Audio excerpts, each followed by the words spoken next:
Milyong-milyong halaga ng ilegal na droga nasabat sa magkakahiwalay na operasyon sa Cavite, Cebu at Cotabato City. 5 drug suspect kabilang ang isang pulis arestado. Nagbabalik si Bien Manalo. Mahigit 3 kilo ng hinihinalang shabu na nagkakahalaga ng higit 20.7 million pesos ang nasabat sa ikinasang drug buy-bust operation ng mga operatiba ng City Intelligence Unit ng Mandaue City Police Office sa Mandaue City, Cebu.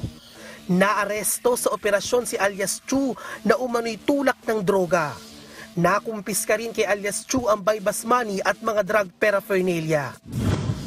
Wala nang kawala pa ang mga drug suspect na ito nang maaresto sa joint buy-bust operation ng PIDEA Cotabato at Cotabato City Police Station sa isang food chain sa Cotabato City. Nakilala ang mga suspect na sina Police Sergeant Muji Bitayo Sepi na isang active police non-commissioned officer at si alias Byfards Kamsali na kapwa miyembro ng local drug group na nag-ooperate sa ilang bayan sa Barm Region.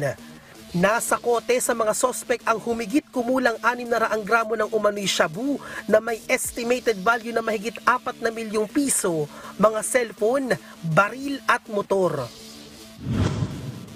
Hindi na nakapalagpa ang 2 drug suspect na nahuli sa joint anti-illegal drugs operation ng PIDEA Region 4A at Dasmariñas City Police Station sa parking lot ng isang supermarket sa Dasmariñas City, Cavite. Nakilala ang mga suspect na sina alias Datu at alias Javier na itinuturing na mga high-value drug personalities. Nasamsam kina alias Datu at alias Javier ang nasa 500 gramo ng hinihinalang shabu na nagkakahalaga ng mahigit 3.4 million pesos at mga gamit sa droga. Nasa kustodiya na ng pulisya ang mga suspect na nahaharap sa kasong paglabag sa Comprehensive Dangerous Drugs Act of 2002.